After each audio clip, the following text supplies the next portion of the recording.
আমরা যেন আমাদের আখলাকের হেফাজত করি, নিজের পরিবারের এটা নজর রাখা। আপনারা যদি আপনাদের ছেলে মেয়ে, আপনাদের পরিবারের মধ্যে যদি আপনারা ইমান আমল আখিরাতের চর্চা না করেন, বাবা কে করে দিবে? আপনার ছেলেকে আমি ঠিক করে দেব কেন?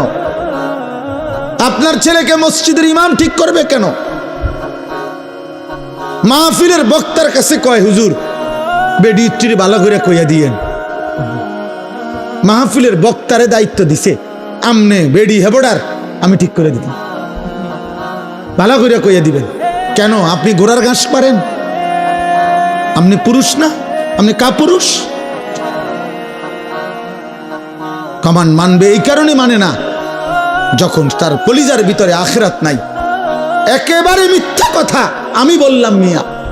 কোন মানুষের কলিজার ভিতরে যদি আখিরাতের ভয় থাকে আর দিলের মধ্যে যদি থাকে আমার বিবি বাচ্চাকে আমি জাহান্নাম থেকে বাঁচাবোই বাঁচাবো, খোদার কসম একদিন না একদিন চোখের পানি ফেললে, আল্লাহর কাছে আহাজারি করলে আসমানওয়ালা রব নিজে পরিবর্তন করে দিবে। সুবহানাল্লাহ। আপনি আল্লাহর কাছে চাইছেন কয়বার? আপনার ছেলেটা যে 365 দিনে একদিনও নামাজ পড়ে না, ফজরের নামাজ কোনোদিন, আপনি আল্লাহর কাছে বলছেন কয়দিন? চোখের পানি ফেলছেন কয়দিন? আপনার স্ত্রী জায়গা 10 বছর ধরে বেপর্দা, আপনি একাকী আল্লাহর কাছে চোখের পানি ফেলছেন কয়দিন? আপনার একটা ছেলে মেয়ে যে আল্লাহর কোরআন পড়তে পারে না, আপনি আল্লাহর কাছে বলছেন কয়দিন? বলেন। হুজুরের কাছে দোয়া চাইছেন কয়দিন? কেবল বিল্ডিং, দালান, খাট, সোফা, জমি, বিদেশ, বাতের থালা, টাকা পয়সা, এটার জন্যই শুধু দোয়া চায়। ছেলেটা বিদেশ যাইব, দোয়া করেন। কুদ্দুস জায়গা লইছি, দোয়া করেন। একটা বিল্ডিং করতে আসি, দোয়া করেন। বাজারে একটা ভিট লইছি, কুদ্দুর দোয়া করেন। একটা মোটরসাইকেল কিনছি, হুজুর দোয়া করেন। ফুলাডার শৈলবালা না, দোয়া করেন। বিদেশে একটু টিয়া পয়সা মার খাইয়া গেছে, দোয়া করেন। ভিসা নাই, হুজুর দোয়া করেন। আকামার মধ্যে ফেঁস লাগিয়া রয়েছে, দোয়া করেন। এগুলো আখেরাত? কথা বলেন না কেন? এগুলো আখেরাত? তাহলে আপনি তো দুনিয়া লোভী, আপনি তো সম্পদের লালসা আপনার, আপনি তো ঘুরে ঘুরে এগুলাই বললেন। কই আখেরাত কই? ইব্রাহিম আলাইহিস সালাম তো বলছে, আল্লাহ আমি আর কিছু চাই না, আপনার ঘর কাবার বানানোর বরকতে বিনিময়ে আমার বংশধর কিয়ামত পর্যন্ত আপনার আনুগত্যশীল উম্মতে মুসলিমা হিসাবে আমার ফ্যামিলিরে কবুল করুন। তাই বাবার চাওয়া এটা, বাবার চাওয়া হবে এটা, আল্লাহ আমি দুনিয়া থেকে চলে যাব, বিল্ডিং থাকবে না, ওরা পারলে করবে, কিন্তু আমার বংশধর যেন কিয়ামত পর্যন্ত আপনাকে চেনে, আপনার সেজদা করে। আলহামদুলিল্লাহ আলহামদুলিল্লাহ নাহমাদুহু ওয়া নাস্তাঈনুহু ওয়া নাস্তাগফিরুহু ওয়া নু'মিনু বিহি ওয়া নাতাওয়াক্কালু আলাইহি ওয়া নাউযু বিল্লাহি মিন শুরুরি আনফুসিনা ওয়া মিন সাইয়্যাতি আ'মালিনা من يهده الله فلا مضل له ومن يضلله فلا هادي له ونشهد أن لا إله إلا الله وحده لا شريك له ونشهد أن سيدنا وحبيبنا ومولانا محمدا عبده ورسوله أما بعد فأعوذ بالله من الشيطان الرجيم بسم الله الرحمن الرحيم سورة أنزلناها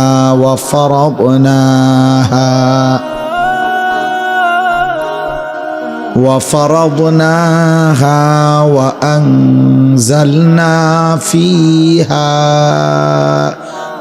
آيات بينات وأنزلنا فيها آيات بينات لعلكم تذكرون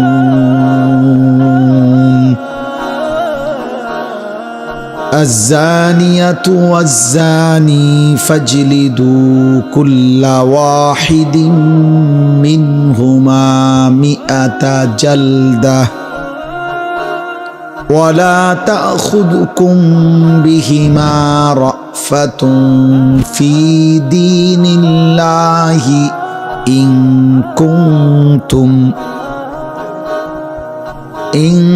كنتم تؤمنون بالله واليوم الآخر وليشهد عذابهما طائفة من المؤمنين الزاني لا ينكح إلا زانية أو مشركة والزانية لا ينكحها إلا زان أو مشرك وحرم ذلك على المؤمنين صدق الله مولانا العظيم وقال نبينا صلى الله عليه وسلم ما من أحد أغير من الله أن يزني عبده أو أن تزني أمته وقال صلى الله عليه وسلم من زنى وشرب الخمر نزع الله منه الإيمان كما يخلع الإنسان القميص من رأسه اللهم صل على محمد وعلى آل محمد كما صليت على إبراهيم وعلى آل إبراهيم إنك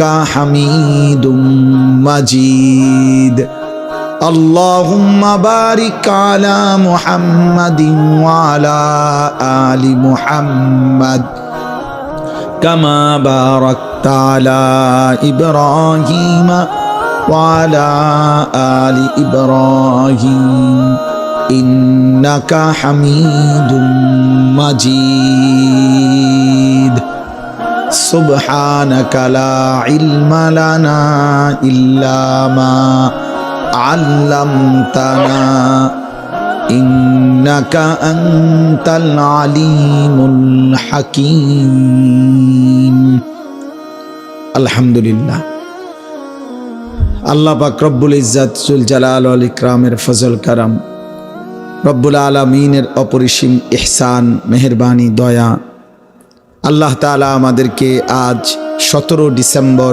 2025 রোজ বুধবার কুমিল্লা জেলা মুরাদনগর উপজেলাধীন পাক গাজীপুর শ্রীরামপুর হযরত আয়েশা সিদ্দিকা রাদিয়াল্লাহু তাআলা আনহা বালিকা মাদ্রাসার উদ্যোগে আজকের এই তৃতীয় বার্ষিক ইসলাহি মাহফিলে আল্লাহ তাআলা আমাদেরকে আসবার বসবার আল্লাহর জন্যই জমা হওয়ার তৌফিক দান করেছেন আলহামদুলিল্লাহ। সবার কাছে আমি আবারও একবার বলতেছি, শতভাগ মনোযোগ দিয়ে আন্তরিকতা নিয়ে আল্লাহর কথা শুনুন। প্রিয় ভাই, প্রতিটা মাহফিল ছোট হোক বড় হোক আখিরাতের আশায় করা, আমার বলা আপনাদের শোনা, ইন্তজাম ওয়ালাদের আয়োজন, সব কিছুর মধ্যেই মূলত একটা ছোট মাকসাদ মূল থাকে যে আমাদের যেন জীবন পরিবর্তন হয়, আমাদের মধ্যে যেন অনুভূতি আসে, ভাবনা তৈরি হয়, আমরা যেন আখিরাত নিয়ে ভাবি, নিজেকে নিয়ে ভাবি, আমার মধ্যে যেন এই অনুভূতি জাগে যে আমার মৃত্যু পরবর্তী জীবন কি হবে, গুনাহ আমার কি ক্ষতি করে, নেক আমল আমাকে কি উপকার করে। জাহান্নাম থেকে বাঁচবো কিভাবে, জান্নাতে যাব কিভাবে, আমার আল্লাহ তাআলা আমার কাছে চান কি, আমি করছি কি, এই কথাগুলো বুঝা, উপলব্ধি করা বারবার ওলামায়ে কেরাম ঘুরে ফিরে বলে থাকে। এই একই কথা। মনে করেন, কল্পনা করেন, কত বছর আগে আমরা আপনাদের এই শ্রীরামপুর আশপাশে ওয়াজ করছি, তো এই একই কথা। আজ কোনো নতুন কিছু নিয়ে আসছি যে চাঁদের দেশ থেকে বা মঙ্গল বিজয় করে মঙ্গল গ্রহের থেকে কোনো কথা নিয়ে আসছি, এমন কিছু না। ওই একই কথা, আখিরাতের চর্চা, কবরের কথা, পরকালের কথা, গুনাহ ছেড়ে দেওয়ার কথা, আল্লাহ তাআলার আনুগত্যের কথা। আমার মনে আছে যে ওনার নাম হলো রুক্কু মিয়া চাচা। হ্যাঁ, ওনার মাহফিলে আমি আগে অনেকবার আসছি, সোনাকান্দা থাকতে। জি জি, রুক্কু মিয়া চাচা, অনেকবার ওনার মাহফিলে আমি বয়ান করছি। আজকে আসার পথে এখন বললাম যে আমাদের বাহার ভাইয়েদের মসজিদ বাড়ির সামনের যে, ওইখানে বয়ান করছি। এখানে আশেপাশে আমি অনেক জায়গায় হ্যাঁ আসছি। তাইলে বলার উদ্দেশ্য হলো, ভাই, এই বছরের পর বছর আল্লাহ যেটুকু বলার তৌফিক দিছেন, মূল ফিকির আখিরাত, মূল ফিকির পরকাল। আমাদের কারো কোনো জনপ্রিয়তা দিয়ে দুনিয়াবি কোনো ফায়দা নেই, আখিরাতের কোনো ফায়দা নেই। পদ পদবী, সুনাম সুখ্যাতি, জনপ্রিয়তা, লোক বেশি লোক কম, এর মধ্যে কিচ্ছু নেই, বরং ঈমান আমলের মধ্যেই সবকিছু। একটা একটা গুনাহ ছেড়ে দেওয়ার মধ্যেই সবকিছু। ওয়াকিফুহুম ইন্নাহুম মাসউলুন। কোরআনুল কারীমের মধ্যে আছে, আল্লাহ তাআলা হাসরের দিন ফেরেশতাদেরকে বলবেন, আমার একজন একজন বান্দাকে এনে আমার সামনে দাঁড় করাও, আমি আল্লাহই আমার বান্দাকে জিজ্ঞেস করব।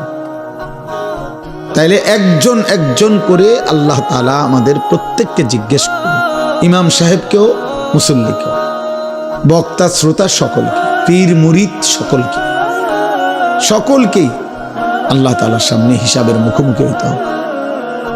জিন্দেগির আমল নামা হাতে নিতে হবে। সারা জীবনের কর্তব্য, করণীয় কর্মকাণ্ড আল্লাহ তাআলা আমাদের হাতে তুলে দিবেন। ফায়ুনাব্বিউকুম বিমা কুনতুম তা'মালুন। আল্লাহ বলেন, তিনি আল্লাহই তোমাদেরকে জানিয়ে দেবেন তোমরা সারা জীবন যা করেছো। ইয়াবাসুহুমুল্লাহু জামিআন।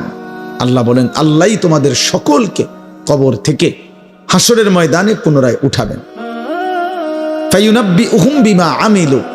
অতঃপর যাই করেছে বান্দা সব কিছু আল্লাহ শুনাবেন। আহসাহুল্লাহু ওয়া নাসু। আল্লাহ বলেন, হইতে পারে আমার বান্দা নিজে ভুলে গেছে, কিন্তু আমি আল্লাহ গুনে গুনে হিসাব করে রেখেছি। ওয়া কুল্লা শাইইন আহসাইনাহু কিতাবা। আমি সব কিছু আমল নামার মধ্যে গুনে গুনে লিখে রাখছি। বান্দা, তোমার এক বিন্দু জুলুম হবে না। অহুম লা ইউজলামুন। আল্লাহ তাআলা বলছেন, আখিরাতে বান্দা এক বিন্দু জুলুম হবে না, তোমার একটা নেকিও কম হবে না, তোমার একটা গুনাহ বেশি হবে না। ঠিক তুমি যা করেছো তাই, ঠিক তুমি যা করেছো তাই, কোনো কমতি বেশতি, লা জুলমাল ইয়াউম। হাসরের দিন আল্লাহ বলবেন, বান্দা আজ কোনো জুলুম হবে না, আজ ইনসাফ হবে, আজ ন্যায় বিচার হবে। আজকে আমি আল্লাহ তাআলা এই পৃথিবীতে হয়তো জালেম জুলুম করে এলাকা ছেড়ে গেছে গা, এই পৃথিবীতে হয়তো জালেম জুলুম করে কবরে চলে গেছে, মজলুম মাটিতে, মজলুম হয়তো কবরে, জালেম মাটিতে। তাইলে বিচার প্রার্থী হয়তো কবরে, হ্যাঁ, আপনার যার বিচার বিবাদী সে মাটিতে। অর্থাৎ এখন তো এরকম ব্যবধান। আল্লাহ বলবেন হাসরের ময়দানে, বান্দা আজ আমি সবাইকে একত্রে সামনে আসি। জালেম, মজলুম, নির্যাতিত, নির্যাতনকারী, সম্পদ লুণ্ঠনকারী, আবার যার সম্পদ লুণ্ঠন করছে সে, বাদী বিবাদী, সব এখানে আছে। আজকে শতভাগ ইনসাফের ফয়সালা, ইনসাফের ফয়সালা। ওয়া নাদাউ মাওয়াজিনাল কিসত। আমি আল্লাহ তাআলা ইনসাফের পাল্লা আমি আল্লাহ তাআলা স্থাপন করব। এই জন্য আমরা কিতাবের মধ্যে পড়ছি যে আল্লাহ তাআলা নির্দিষ্ট একটি দিন আখিরাত কেন নির্ধারণ করছেন? এই জন্য নির্ধারণ করেছেন সেদিন সকলকে একসাথ করবেন। আজকে মনে করেন কবরে গিয়া যদি একটা লোক আল্লাহর কাছে বিচার প্রার্থী হয়, ওই ব্যক্তি আমারে জুলুম করছে, আল্লাহ আমি এটার বিচার চাই, তো ওই লোক তো এখনো মরে নাই, আপনি না মরে গেছে, তাইলে ব্যবধান হইতে পারে। কিন্তু আখিরাত একটি নির্দিষ্ট দিন, সেদিন সকলেই একই জায়গায় কি থাকবে? উপস্থিত। এই জন্য ভাই বাবা, আমি এটা সহজ কথা বুঝি যে আমাদের এই সবগুলো আয়োজন আখিরাত, মূল ফিকির আখিরাত। আল্লাহ তাআলা আমাদেরকে আখিরাতের অনুভূতি দান করে। তোমরা যে সমস্ত কিশোর ছেলে আল্লাহ চেনো না, রাসূল চেনো না, নামাজ চেনো না, বন্দেগী চেনো না, হালাল হারাম চেনো না, পাক নাফাক বুঝো না, মনে রাখো বাবা, আমি আবারও বলছি, শুরুতে একবার বলছি এই কথা, এই যে অসংখ্য ছেলে আছো তোমরা পাক নাফাক বুঝো না, মানে পেশাব পায়খানার পরে ইসলামী শরীয়ত যেভাবে পবিত্র হইতে বলছে তুমি সেভাবে হও না। বীর্যপাত হলে কমপক্ষে 15 বছরের ঊর্ধ্বে যাদের বয়স তাদের বীর্যপাত হয়, তখন গোসল ফরজ হয়। সেই ফরজ গোসল ইসলাম যেভাবে করতে বলছে ওইটা যার হয় না সে নাপাক, সে অপবিত্র, তার কাছে পাক নাফাকের কোনো পার্থক্য নেই। যার কাছে সব নারী বরাবর, মা রাস্তার নারী বরাবর, সে মাকেও দেখে, আবার রাস্তার নারীও দেখে, মোবাইলের উলঙ্গ নারীও দেখে, একে দেখা তার অনুমতি আছে না নাই এটা তার কোনো বাজ বিচার নেই, তার মনে চাইছে সে দেখবে। টাকা লাগছে, এবারে জমি বেচা কিছু লইছে, সুদে কিস্তিতে মিলাইয়া টাকা মিলাইয়া নিছে, কারণ হালাল হারাম বলতে কিছু নেই, আমার টেয়া দরকার, আমার চাহিদা পূরণ হওয়া দরকার, আমি নারী দেখা দরকার, মন চাইছে আমি টেলিভিশন দেখলাম, আমার মন চাইছে। হালাল না হারাম এই পার্থক্য জ্ঞান খোদার কসম যার মধ্যে নাই ওই জানোয়ার, ওই কি পুরুষ হোক আর নারী হোক, আমি হই আর আপনি হই, বুড়া হোক আর জওয়ান হোক, ওই মূলত মানুষ। মানুষকে আল্লাহ তাআলা সর্বোচ্চ আকল দিয়েছেন, আকলে তাম, পূর্ণ বিবেক বুদ্ধি আল্লাহ মানুষকে দিয়েছে। তাহলে পূর্ণ বিবেক থাকার পরেও বিবেককে যে পার্থক্য করতে দেয় না ওই মূলত মানুষ। এজন্য কোরআনুল কারীমের মধ্যে বহু আয়াতে কথা আল্লাহ বলছে, উলাইকা কাল আনআম, আল্লাহ তাআলা বলছে এই নাফরমান এই জানোয়ারের মতো, বাল হুম কাল আনআম ইনহুম ইল্লা কাল আনআম। আল্লাহ বলেন নাফরমান মনের চাহিদা পূরণ করে, তার পরিচয় আর কিছুই নয়, শুধুই জানোয়ার। ওয়াত্তাবা হাওয়াহু ফামাসালুহু কামাসালিল কালব, আল্লাহ বলছে যে মনের চাহিদার অনুসরণ করে তার উদাহরণ কুত্তার মতো, কামাসালিল কালব, কুত্তার মতো, কুকুর। সাংঘাতিক বিষয়, অনেক আয়াত আছে কোরআন শরীফ। আল্লাহ তাআলা বলেন শয়তান প্রত্যেক নাফরমান পাপীকে গুনাহ করাইতে বারবার বলে, যখনই সে গুনাহ করে সাথে সাথে শয়তান ঘোষণা করে আমি তোমার থেকে মুক্ত, আমি আল্লাহকে বলি। কেমন বাটফার, চিন্তা করছেন শয়তান কেমন শয়তান, শয়তান নিজে কি পরিমাণ শয়তান চিন্তা করে, তে হইতে আমনেরে কি পরিমাণ শয়তানি করে, তে নিজে তো শক্ত শয়তান। সে বলে এই যে আমি দেখাই আপনাদেরকে, এইখানে আছে কামাসালিশ শাইতান। আল্লাহ তাআলা বলেন ইজ ক্বালা লিল ইনসানি কফুর, শয়তান যখন মানুষকে বলে আল্লাহর নাফরমানি করো, ফালাম্মা কাফারা, যখনই সে নাফরমানি করে, ক্বালা ইন্নী বারীউম মিনকা, সাথে সাথে বলে আমি তোমার থেকে পবিত্র, আমি তোমার লগে নাই। ইন্নী আখাফুল্লাহ রাব্বাল আলামিন, তারে আকাম করাই আবার তে নিজে কয় আমি আল্লাহরে ভয় করি। কেমন ডাকাত, চিন্তা করছেন? তারে দিয়ে চুরি করাইয়া এখন হইতে কয় না আমি চুরি করতাম না, আল্লাহরে বল তুমি করো। ফাকানা আকিবাতাহুমা আন্নাহুমা ফিন্নারি খালিদাইনি ফিহা। আল্লাহ বলেন আমি আল্লাহ বলে দিলাম শয়তান এবং তার অনুসারী উভয়ের পরিণতি অনন্তকালের জাহান্নাম। ওয়াদালিকা জাযাউজ জালিমিন, আর এটাই জালেমের প্রতিদান। অতএব এটা বুঝতে শেখো, বাবারাও বুঝতে শিখেন, পর্দার আড়ালের যারা মা বোন আছেন বুঝতে শিখেন, বুঝতে শিখেন। সবাই সবার জায়গায় খামখেয়ালি করবেন না, আলাদা আলাদা। এই ছেলে, এই বেটা, এই সাদা জ্যাকেটওয়ালা, তোমারে বলছি তুমি এখানে বৈশা না হাসা বাইরে চলে যাও, ওঠো এখান থেকে বেটা, ফালতু কোথাকার। তোমারে শুনতে কেউ জোর করছে নাকি বয়ান? এদিক এদিক চাইতে মনে হচ্ছে আমি বুঝছি না। হ্যাঁ রে বেটা, ভাত খাইয়া বড় হয়েছি, চিরা খাইয়া না। আমি আগেই বললাম না, আমার তো জনসমর্থন দরকার নেই। আমার একজনও খামখেয়ালি করবেন না, বললাম যার কষ্ট হয় আমি তো অনুমতি দিছি, চলে গেলে কোনো আপত্তি নেই, কোনো সমস্যা নেই। আমি সেই মানুষ যে মানুষ 4 জন মানুষের সামনে বয়ান করছি, আমার কথা আমার মনে আছে না? আমি 10 জন মানুষের সামনে বয়ান করছি, আমি ঘড়ির ঘন্টায় 4 ঘন্টা টানা বয়ান করছি, আলহামদুলিল্লাহ। হ্যাঁ, কাজেই এটা কোনো বিষয় না, এটা কোনো অসুবিধা না। আল্লাহর কথা ভাইয়া মনোযোগ দিতে হবে। গাফেল 1000 বছরেও তার জীবন বদলায় না। এই ছেলে পেলে অনেক ছেলে তোমরা আজকে অভিভাবকের খামখেয়ালির সুযোগ পেয়ে তোমরা নিজেকে মুক্ত, স্বাধীন, আজাদ মনে করছো। এর মূল কারণ হলো অভিভাবকের গাফলত। অভিভাবক কিছুই বলে না, যার ফলে ছেলেটা নিজের মতো হাসে, নাচে, লাফায়, ফুর্তি করে, মন চাইলে নাচ দেখে, নর্তকী দেখে, জিনা ব্যভিচারের দৃশ্য দেখে, অসৎ বন্ধুদের সাথে আড্ডা দেয়, কি বলে, কি করে, কি খায়, কোথায় চলে, কি দেখে।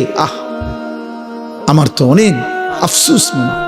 এমন যুবক আছে আপনাদের, এমন অনেক কিশোর ছেলে একসাথে বসে এমন উলঙ্গ ছবি দেখে, কোনো কুত্তাও এটা দেখে না। এমন বিশ্রী কথা বলে, কোন কুত্তার জবান দিয়া এত নোংরা কথা বের হবে। একজন মনে করেন মন চাইছে একটার লাথি দিয়া লাইছে, একটার শার্ট ধরে টান দিয়া লাইছে, মানে পাগলামি আর। কারণ অভিভাবক নাই, যে কেউ যে টানে টেনে ধরবে এমন কেউ নাই, কেউ যে ফেরাবে এমন কেউ নাই। ছেলে ছেলের মতো, মেয়ে মেয়ের মতো।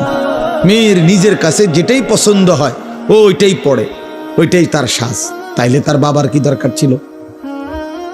স্ত্রী যদি নিজের মতোই সাজে তো স্বামীর কি দরকার ছিল? স্বামীর কি দরকার ছিল? জীবন মানে যদি যৌন চাহিদা পূরণ হয় তার বিবাহের কি দরকার ছিল? এটা তো পথে ঘাটেই পূরণ করা যায়, পথে ঘাটেই পূরণ করা যায়। তা আল্লাহ তাআলা একটা বিবাহ, একটা পরিবার, একটা সম্বন্ধ, এই সব কিছু দিচ্ছেন এই জন্য যে এটা শুধু যৌন চাহিদা পূরণ নয়, লজ্জাস্থানের চাহিদা পূরণ নয়, বরং একটা জীবন গঠন, একটা পরিবার গঠন। এটা একটা পরিবার হবে, এই নারী পুরুষ স্বামী স্ত্রী একত্র হবে। এটা শুধু আপনার যৌন চাহিদা না, বরং এর মধ্যে একটা পরিবার, একটা বংশ, একটা সংসার, একটা আগামী প্রজন্ম, এইভাবে একটা সিলসিলা নতুন করে জারি। আমার মা, আমার বাবা, তো তাদের সম্বন্ধ, তো তার বরকতে আমরা 5 ভাই আলেমে দ্বীন হইছি। 3 বোন দিনদার স্বামীর কাছে বিবাহ দেওয়া হয়েছে। 5 ভাই 3 বোনের বর্তমানে 30-34 জনের মতো ছেলে মেয়ে সব মাদ্রাসায় পড়তেছে। তো সেটা ওই বাবা মার কঠিন সিদ্ধান্ত ছিল। তাহলে একটা জেনারেশন, একটা ফ্যামিলি।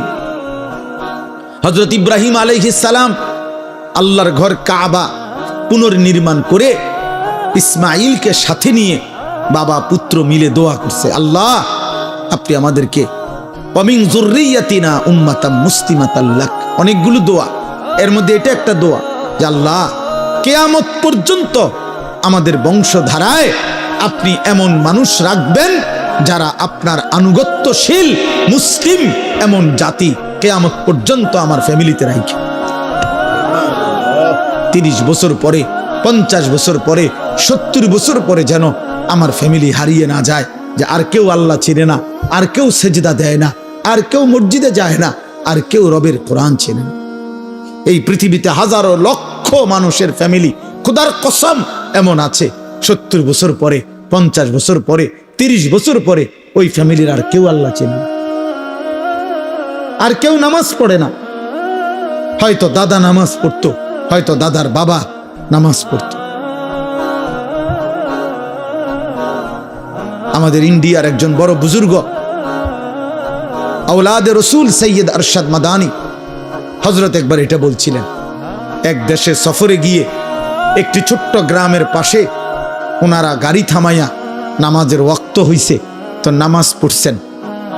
তো নামাজ যখন রাস্তার পাশে রুমাল বিছাইয়া ওনারা 4 জন যখন নামাজ পড়ছেন, তো ওই রাস্তার পাশের বাড়ির ভিতর থেকে একজন বৃদ্ধা নারী, 90-92 বছর বয়স্কা নারী, বুড়া মানুষ, লাঠি ভর দিয়ে ওনাদের কাছে এসে জিজ্ঞেস করছে যে তোমরা এটা যা করলা এখন কি করলা এটা? তো ওনারা বুঝাইয়া বলছেন যে এটা আমাদের রবের প্রার্থনা, ইবাদত, নামাজ। তখন ওই বৃদ্ধা নারী চোখের পানি ফেলে কাইন্দা বলছে, ওনার ওই আল্লাহওয়ালা বলছেন যে ওই বৃদ্ধা নারী চোখের পানি ফেলে বলছে, তোমাদের এই দৃশ্য দেখে আমার মনে পড়তেছে ছোট্টবেলায় আমি যখন পিচ্চি ছিলাম আমার দাদি নানিরা এরকম করত।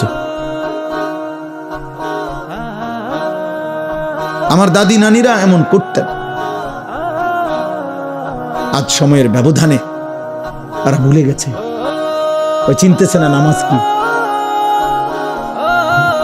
মনে করেন 60 বছর, 50 বছর যখন, 30 বছর যখন কোনো ফ্যামিলিতে হালাল উপার্জনের কোনো কথা হয় না, তো একদিন সব হারাম, একদিন নাতি ফুত সবে বুঝবো যে সুদের ব্যবসা, কিস্তির ব্যবসা, বাটফারির ব্যবসা, এটাই জীবন, এটাই। একটা ছেলে যদি 40 বছর, 30 বছর, 20 বছর জন্মের পর থেকে সে যদি ছোট্টবেলায় বুঝ হওয়ার পর থেকেই দেখে তার বাপ, দাদা, চাচা, ভাই সব বিড়ি সিগারেট খায়, এই ছেলেটা বুঝবে এটাই জীবন, এটাই জীবন। একটা মেয়ে যদি বুঝ হওয়ার পর থেকে দেখে তার মা বেপরদা, চাচার লগে কথা কয়, ভাসুরের সাথে কথা বলে, যে কোনো মানুষের লগে কথা কয়, রাস্তাঘাটে চলাফেরা করে, তো খোদার কসম ওই মেয়ে এটাই শিখবে যে এটাই জীবন, এটাই জীবন। এই জন্য আজকে আমি প্রথম আপনাদের কাছে এই বালিকা মাদ্রাসা মুসলমানের মেয়েদেরকে দিন শিখায়, মুসলমানের ছেলেদেরকে আলাদা দিন শিখায়, এই ব্যবস্থাপনা আমাদের হক্কানি রব্বানি উলামায়ে কেরামের, যে মুসলমানের কন্যা আলাদা দিন শিখবে, মুসলমানের ছেলে আলাদা দিন শিখবে, যেন কোনো পর্যায়ে কোনোভাবে গুনার কোনো স্পর্শ যেন না হয়। কারণ ছেলে মেয়ের, নারী পুরুষের নির্দিষ্ট সময়ে একত্র হওয়া বিবাহের মাধ্যমে, এটা আল্লাহ তাআলার এমন চূড়ান্ত, এমন একটা নিয়ামত, এই নিয়ামতের বরকতে প্রজন্মের পর প্রজন্ম, যদি আব্দুল কাদের জিলানীর বাবা মা একত্র না হতেন তো জামানার এই আউলিয়া কোত্থেকে আসত? যদি বাইজিদ বুস্তামির মা বাবা একত্র না হতেন তো বাইজিদ বুস্তামি নামের এই জামানার বিখ্যাত বুজুর্গ কেমনে আসত বলেন? এই জন্য নারী পুরুষ, স্বামী স্ত্রীর পবিত্র বন্ধন, এটা গুরুত্বপূর্ণ একটি সমাজের দায়িত্ব। এটা ছেলেদের আখলাকের হেফাজত করা, মেয়েদের আখলাকের হেফাজত করা। একটি পরিবারের প্রধান, খোদার কসম, বাবা মার প্রথম দায়িত্ব তার পরিবারের ছেলে মেয়েদের ঈমান, আমল, আখলাকের হেফাজত করা। আল্লাহর নবী সাল্লাল্লাহু আলাইহি ওয়াসাল্লাম বলছেন, তোমরা তোমাদের সন্তানের বয়স যখন 10 বছর হয়, ওয়াফাররিকু বাইনাহুম ফিল মাদাজি, আল্লাহর নবী সরাসরি বলছেন তোমাদের সন্তানের বয়স যখন 10 বছর হয় তোমরা বিছানা আলাদা করো। স্পষ্ট নিষেধ ইসলামী শরীয়তের মধ্যে যে 10 বছর বয়সী দুই ভাই, আপন দুই ভাই, এক লেফ কম্বলের নিচে শোয়া স্পষ্ট নিষেধ। 10 বছর বয়সী দুই বোন, ভাই বোন, আপন ভাই বোন একত্রে এক বিছানায় শোয়া সম্পূর্ণ নিষেধ।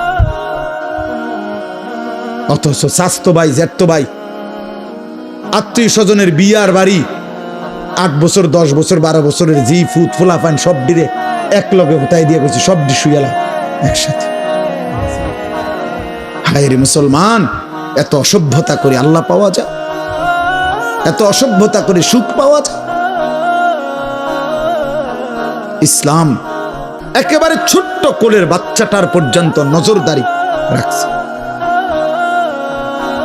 নবী সাল্লাল্লাহু আলাইহি ওয়াসাল্লাম এত গুরুত্ব দিছে যে একটা বাচ্চার নাম এত গুরুত্বপূর্ণ যে আজীবন নবীজি যখনই কারো নাম শুনছেন এলোমেলো, আল্লাহ নবী তৎক্ষণাৎ সুন্দর নাম ঠিক করে দিছে। এখন ঠিক করো, এখন ঠিক করো। নামের সাংঘাতিক প্রভাব। বুজুর্গানে দিন বলে মানুষের বক্তব্যের, মানুষের লিখনির শিরোনাম দেখেই বোঝা যায় ভিতরে কি হবে। কোন মানুষের নাম শুনেই বোঝা যায় তার ঘর, তার পরিবার, তার ফ্যামিলির রুচি, ঈমান, আমল, আখিরাত, তাদের ফিকির কেমন। নামে তুইছে রিফন, নামে তুইছে লিটন, নামে তুইছে সফন, তো তার বাবার ভিতরে, মার ভিতরে আখিরাত পরকাল কদ্দুর আছে এটা তো শুনলেই বোঝা যায়। নাম শুনেই তো আন্দাজ করা যায়। বুঝেন নাই কথা? নামেই তো লিফি, নামেই সোনালি, হ্যাপি, তো নাম শুনেই তো আন্দাজ করা যায় মা বাবার কলিজার ভিতরে আখিরাত আছে কিনা। এটা আল্লাহর নবী বলছেন একটি বাচ্চার হক, অধিকার তার সুন্দর নাম। নামের সাংঘাতিক আসর, প্রভাব। এই জন্য আমি বললাম আমাদের এটা প্রত্যেকের জিম্মাদারি, আমাদের দায়িত্ব এটা, আমাদের এটা জিম্মাদারি। আমরা যেন আমাদের আখলাকের হেফাজত করি, নিজের পরিবারের এটা নজর রাখা। আপনারা যদি আপনাদের ছেলে মেয়ে, আপনাদের পরিবারের মধ্যে যদি আপনারা ঈমান, আমল, আখিরাতের চর্চা না করেন, বাবা কে করে দিবে? আপনার ছেলেকে আমি ঠিক করে দেব কেন? আপনার ছেলেকে মসজিদের ইমাম ঠিক করবে কেন? মাহফিলের বক্তার কাছে কয় হুজুর বেডি উত্তরে ভালো করে কইয়া দিয়েন। মাহফিলের বক্তারে দায়িত্ব দিছে, আমনে বেডি হেবডার আমি ঠিক করে দিই, ভালো করে কইয়া দিবেন। কেন? আপনি ঘোড়ার ঘাস পারেন? আপনি পুরুষ না? আপনি কাপুরুষ? কমান মানবে এই কারণে মানে না যখন তার কলিজার ভিতরে আখিরাত নাই। একেবারে মিথ্যা কথা আমি বললাম মিয়া। কোন মানুষের কলিজার ভিতরে যদি আখিরাতের ভয় থাকে আর দিলের মধ্যে যদি থাকে আমার বিবি বাচ্চাকে আমি জাহান্নাম থেকে বাঁচাবোই বাঁচাবো, খোদার কসম একদিন না একদিন চোখের পানি ফেললে, আল্লাহর কাছে আহাজারি করলে আসমানওয়ালা রব নিজে পরিবর্তন করে দিন। আপনি আল্লাহর কাছে চাইছেন কয়বার? আপনার ছেলেটা যে 365 দিনে একদিনও নামাজ পড়ে না, ফজরের নামাজ কোনোদিন, আপনি আল্লাহর কাছে বলছেন কয়দিন? চোখের পানি ফেলছেন কয়দিন? আপনার স্ত্রী জায়গা 10 বছর ধরে বেপর্দা, আপনি একাকী আল্লাহর কাছে চোখের পানি ফেলছেন কয়দিন? আপনার একটা ছেলে মেয়ে যে আল্লাহর কোরআন পড়তে পারে না, আপনি আল্লাহর কাছে বলছেন কয়দিন? বলেন। হুজুরের কাছে দোয়া চাইছেন কয়দিন? কেবল বিল্ডিং, দালান, খাট, সোফা, জমি, বিদেশ, বাতের থালা, টাকা পয়সা, এটার জন্যই শুধু দোয়া চায়। ছেলেটা বিদেশ যাইব, দোয়া করেন। কুদ্দুস জায়গা লইছি, দোয়া করেন। একটা বিল্ডিং করতে আসি, দোয়া করেন। বাজারে একটা ভিট লইছি, কুদুর দোয়া করেন। একটা মোটরসাইকেল কিনছি, হুজুর দোয়া করেন। ফুলাডার শৈলবালা না, দোয়া করেন। বিদেশে একটু টিয়া পয়সা মার খাইয়া গেছে, দোয়া করেন। বিশা নাই হুজুর, দোয়া করেন। আকামার মধ্যে ফেঁস লাগিয়া রয়েছে, দোয়া করেন। এগুলো আখেরাত? কথা বলেন না কেন? এগুলো আখেরাত? তাহলে আপনি তো দুনিয়া লুভি, আপনি তো সম্পদের লালসা আপনার, আপনি তো ঘুরে ঘুরে এগুলাই বললেন। কই আখেরাত কই? ইব্রাহিম আলাইহিস সালাম তো বলছে, আল্লাহ আমি আর কিছু চাই না, আপনার ঘর কাবার বানানোর বরকতে বিনিময়ে আমার বংশধর কিয়ামত পর্যন্ত আপনার আনুগত্যশীল উম্মতে মুসলিমা হিসাবে আমার ফ্যামিলিরে কবুল করে। তাই বাবার চাওয়া এটা, বাবার চাওয়া হবে এটা, আল্লাহ আমি দুনিয়া থেকে চলে যাব, বিল্ডিং থাকবে না, ওরা পারলে করবে, কিন্তু আমার বংশধর যেন কিয়ামত পর্যন্ত আপনাকে চেনে, আপনার সেজদা করে। নবীজি হাদিসের মধ্যে আছে, নবীজির সাহাবী আনসার যারা মদিনার, ওনারা একদিন নবীজিকে বলছে, ইয়া রাসূলুল্লাহ আপনি আমাদের জন্য একটু দোয়া করেন। আল্লাহর নবী বলছে, আল্লাহুম্মা গফিরিল আনসার, আল্লাহ আমার আনসার সাহাবীদেরকে মাফ করে দেন। তো সাহাবীরা তো মনে করছে শেষ, নবীজি শেষ করে নাই। ওয়া বানিল আনসার, আল্লাহ আমার আনসারের ছেলেদেরকেও মাফ করে দেন। ওয়া আবনাই বানিল আনসার, আল্লাহ আমার আনসারের সন্তানের সন্তানদেরকে মাফ করে দেন। এইভাবে 7 পুরুষ পর্যন্ত নবীজি দোয়া করছে। দোয়া চাইছে শুধু উনি নিজের জন্য, আল্লাহর নবী উনার বংশধারার 7 পুরুষ পরবর্তী প্রজন্মের জন্য নবী মাগফিরাতের দোয়া করে দিয়েছে। তাইলে দোয়া তো এইটা, দোয়া তো আখিরাত, দোয়া তো স্ত্রী সন্তান এবং নিজের পরকাল, পরকাল। এই জন্য বাপ, একটি সুন্দর সমাজ গঠন করতে হইলে, একটি নিরাপদ পরিবার, একটি নিরাপদ সমাজ সাজাইতে হইলে ছেলে মেয়ে নারী পুরুষের ইসলাম যেই বিধান দিছে, যার অবস্থান যেভাবে থাকার কথা, যাকে যেভাবে চলার কথা, যার জন্য যেটুকু অনুমতি, খোদার কসম এটা না মানলে আল্লাহর এই জমিন কোনোদিন শান্তি স্বস্তি নিরাপদ হবে না। একটি সমাজের গুরুত্বপূর্ণ অংশ হলো এটা, নারী পুরুষের চলা ফেরা, উঠা বসা, আচরণ শরীয়ত মোতাবেক চলা। ছেলে মেয়ে যদি অবাধ চলে, নারী পুরুষ যদি অবাধে চলে, কারো মধ্যে যদি পর্দা, সতীত্ব, ইজ্জত এর কদর না থাকে, প্রত্যেকেই যদি যার যার মন মতো নিজের চাহিদা পূরণ করে, যে যার সাথে যেমনে সুযোগ হয়, তাইলে খোদার কসম একটি সমাজ পবিত্র হবে না।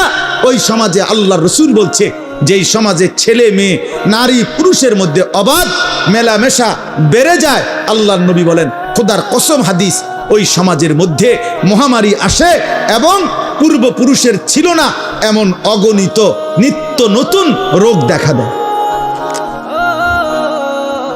আল্লাহর নবী সাল্লাল্লাহু আলাইহি সাল্লাম বলেন, লাম তাজহারিল ফাহিশাতু ফি কওমিন কাত্তু ইল্লা ফাশা ফীহিমুত তাউন ওয়াল আওজা আল্লাতী লাম তাকুন মাদাত ফি আসলাফিহিম।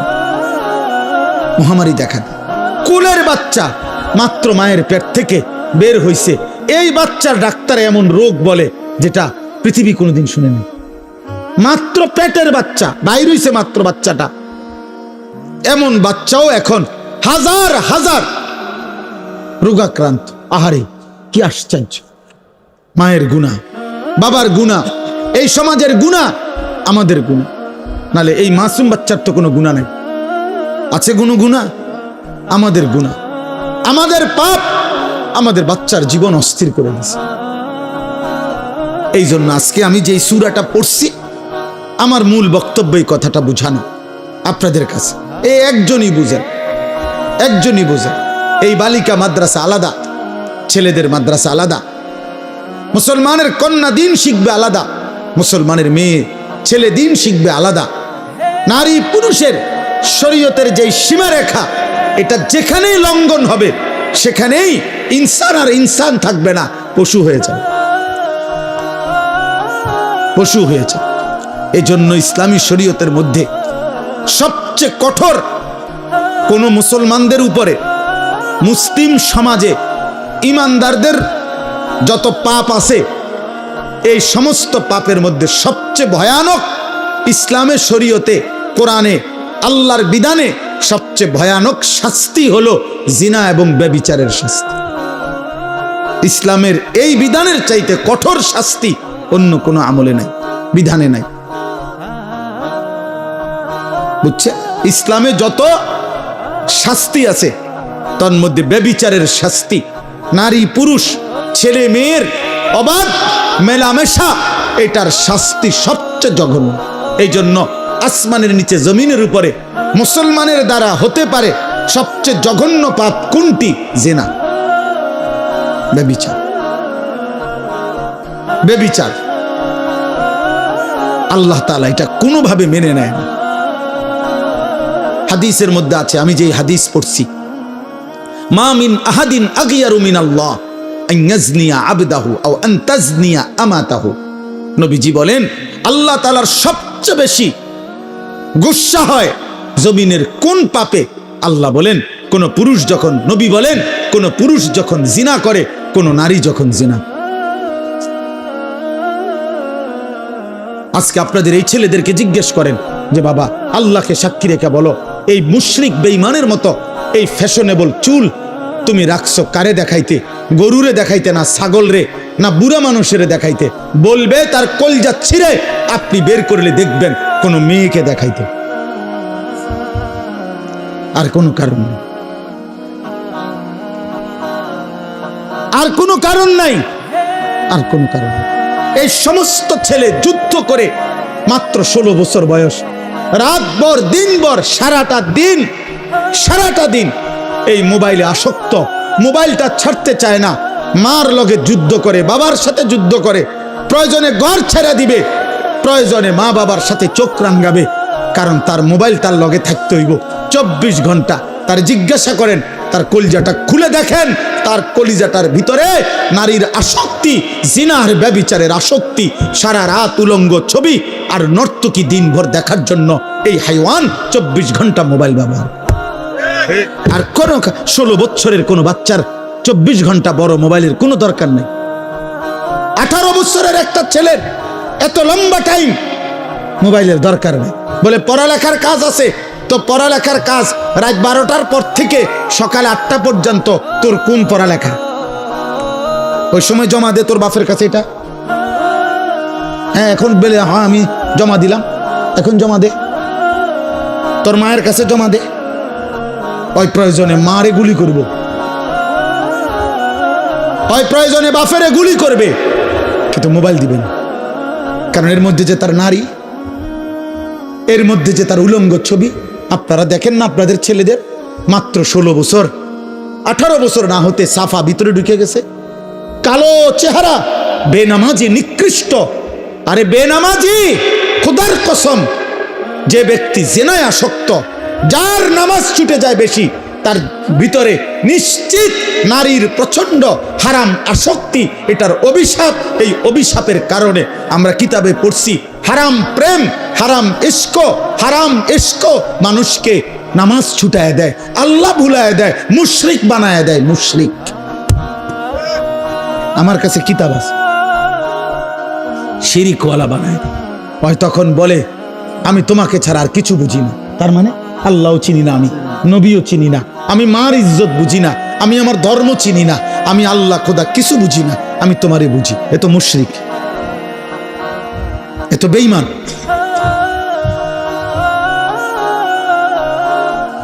আপনারা দেখেন এইখানের যে ছেলেগুলো আছে এগুলো দাঁড় করাইয়া বলেন যে তোর উপরে আল্লাহর কোন গজব পড়লো?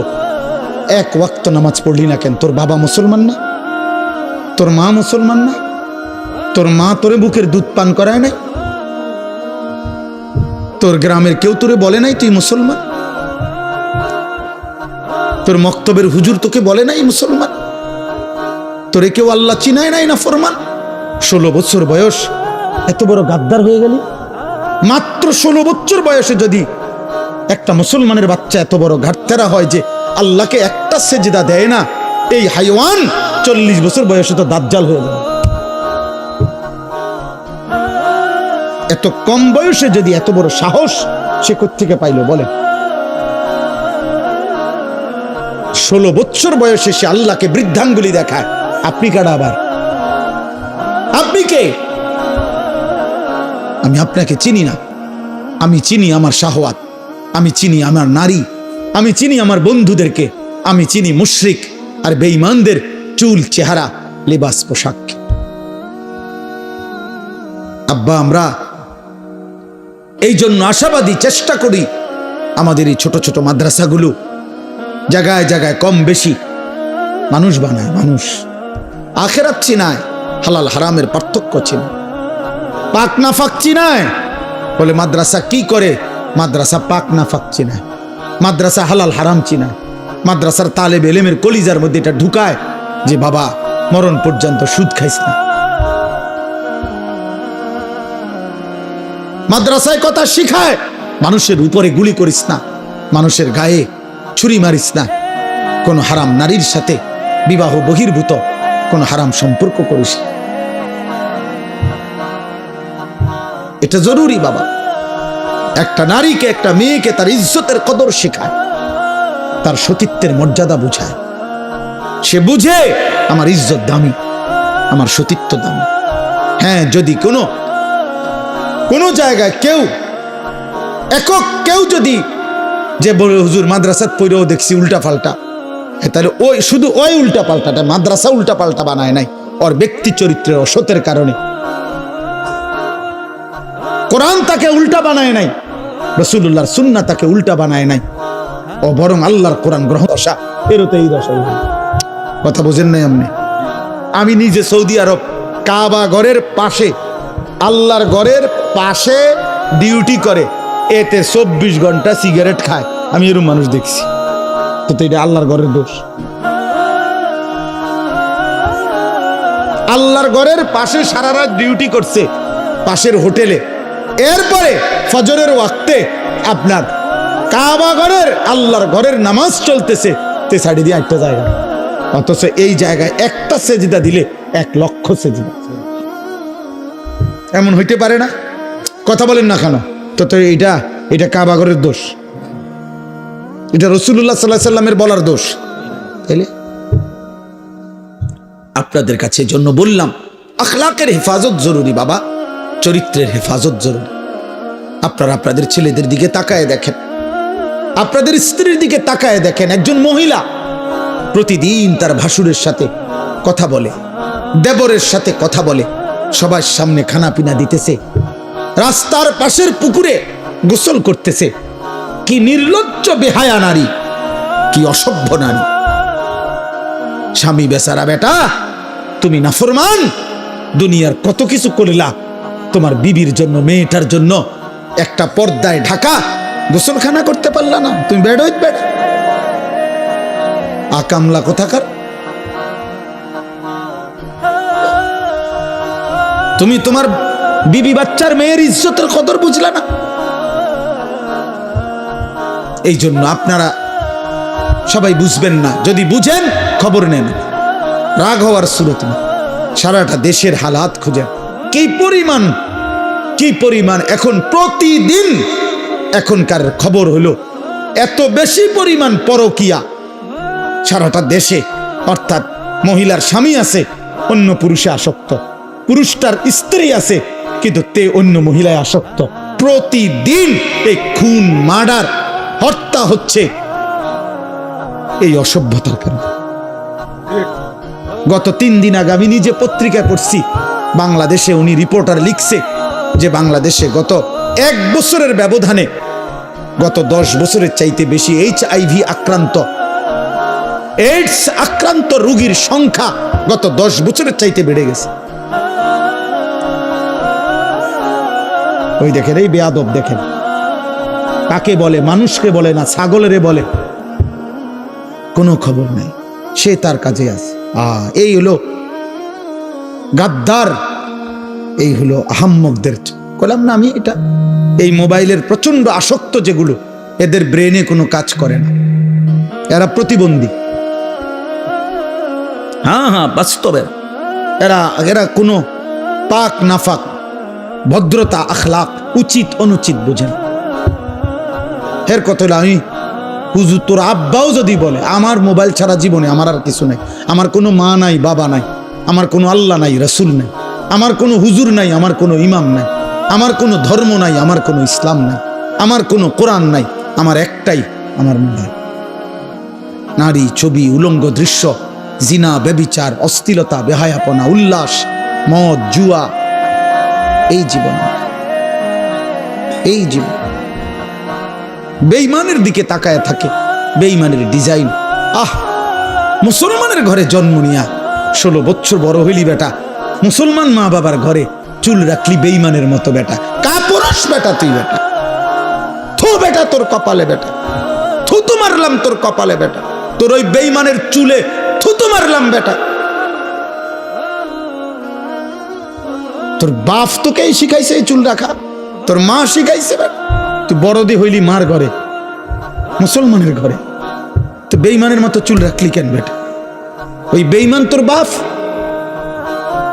ওই বেঈমান তোর চাচা, ইউরোপের ফুটবল খেলোয়াড় ওই তোর বাপ বলেন, তাহলে সে তার মতো চুল রাখবে কেন? কোন ইহুদি মহিলা, সিনেমার নর্তকী যদি কোনো মুসলমান মেয়ের লেবাস, পোশাক, সাজগোজের জন্য তার পছন্দ হয়, ওই নারী, ওই মেয়ে কাপুরুষ, অপদার্থ ছাড়া, চরিত্রহীনা ছাড়া আর কিছু হইতে পারে না। আল্লাহ রসুল বলছে, যে নারী চলতি পথে তার আতর, পারফিউম, সুগন্ধি, সেন্ট যদি কোনো পুরুষের নাকে লাগে, খোদার কসম আল্লাহর নবী বলছে ওই নারী ফাহিয়া জানিয়া, ব্যভিচারী, ব্যভিচারী, ব্যভিচারী।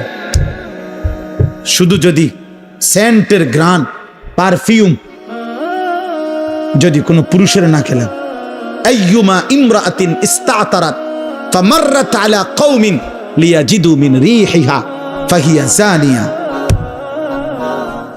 রাসূলুল্লাহ বলছে, যে নারী চলার পথে এমন আতর লাগাইছে যে আতরের ঘ্রাণ পুরুষের নাকে লাগছে, সে ব্যভিচারিণী নারী। আল্লাহ তাআলা কোরআনে বলছে, ওয়ালিয়াদরিবনা বিখুমুরিহিন্না আলা জিয়ুবিহিন্না।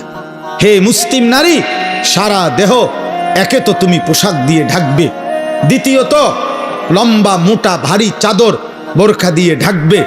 এরপরে আবার আল্লাহ বলছে তোমার চেহারা, তোমার বক্ষ আলাদা, আবারও মোটা পোশাক দ্বারা, আলাদা খিমার, আলাদা ওড়না দ্বারা আবার ঢাকবে। তোমার ইজ্জতের দাম বেশি, তোমার ইজ্জতের দাম বেশি। তুমি নারী, তোমার গর্ভে আব্দুল কাদের জিলানী, তোমার গর্ভে বাইজিদ বুস্তামি, তোমার গর্ভে আম্বিয়ারা আসছে, তোমার গর্ভে আউলিয়ারা আসছে, তোমার গর্ভ থেকে সাহাবা জন্ম নিয়েছে। তুমি নারী দামি, দামি। হরিণের মৃগনাভি কস্তুরী খুব দাম, এজন্য হরিণ থাকে জঙ্গলের সবচেয়ে গোপন জায়গা। হরিণ কোনোভাবেই কারো চোখে পড়তে চায় না, কারণ সে বুঝায় আমি বড় দামি, আমার উদরে মানে আমার ভিতরে অনেক দামি নিয়ামত আল্লাহ রাখছেন, মৃগনাভি, কস্তুরী। ঠিক আল্লাহ তাআলা বলছে, নারী তুমি দামি, তোমার গর্ভে আমি আল্লাহ তাআলা জামানার বড় মুজাদ্দিদ, জামানার বড় আউলিয়া, মুজাহিদ, আলেম, উম্মতের বড় খাদেম আমি তোমার গর্ভ থেকে দেব। তা যে তুমি দামি, তুমি রোডে যাইও না, তুমি রাস্তা যাইও না, তুমি মানুষের বেড়াইরে দেখাইও না, তুমি শরীর প্রদর্শন করো না। আল্লাহ নিষেধ করছে, ওয়ালা তাবাররাজনা তাবাররুজাল জাহিলিয়াতিল উলা। হে নারী, তোমরা অজ্ঞ নারীদের মতো তোমরা নিজেদের সৌন্দর্য প্রদর্শন করো না, করো না। ওয়ালা ইয়াদরিবনা বিআরজুলিহিন্না লিউলামা মা ইউখফিনা মিন জিনাতিহিন্না। আল্লাহ তাআলা বলেন, হে মুসলিম নারীগণ, জমিনের মধ্যে তুমি এভাবে হেঁটো না যে একটু জোরে, একটু ঠাস ঠাস করে, একটু ভঙ্গিমা করে হাঁটার কারণে তোমার দেহের অবস্থান, শরীরের অবস্থান, তোমার অলংকারের অবস্থান, ঝংকার আওয়াজ পর পুরুষে শুনতে পায়, এটাও তুমি করবা না। আমি আল্লাহ নিষেধ করব, নিষেধ করব, আল্লাহ নিষেধ করছে। ওয়ালা ইউবদিনা যিনাতাহুন্না, তোমার সৌন্দর্য তুমি প্রকাশ করো না। আল্লাহ তাআলা বলছেন, কত আয়াত যে কোরআনে বলছেন, কত আয়াত। আল্লাহ তাআলা বলছেন, মান ইয়াতি মিনকুন্না বিফাহিশাতিন মুবায়্যিনা ইউদাআফ লাহাল আযাব।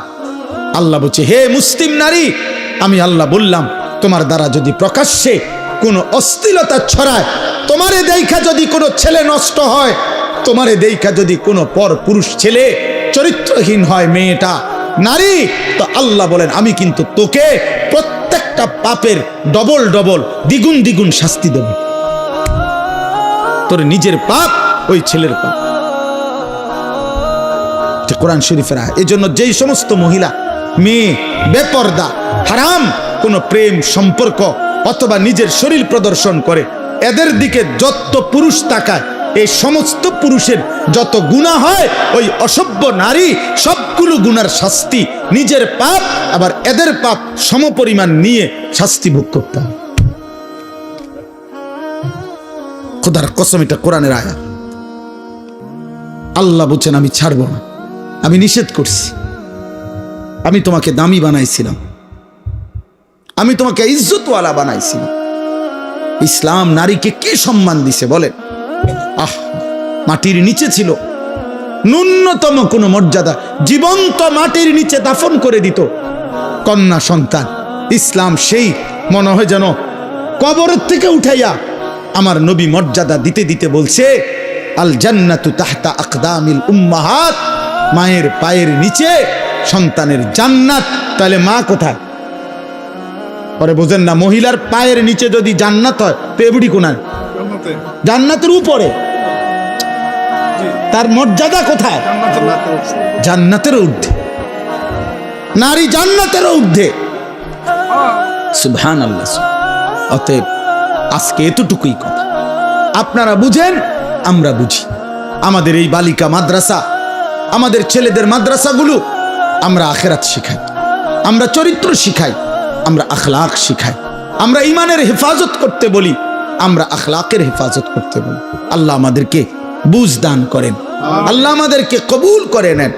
দেখেন, এবার আমি যেটুকু আয়াত পড়ছি, এবার শুধু তর্জমাটুকু শুনেন, তাইলে কথা শেষ।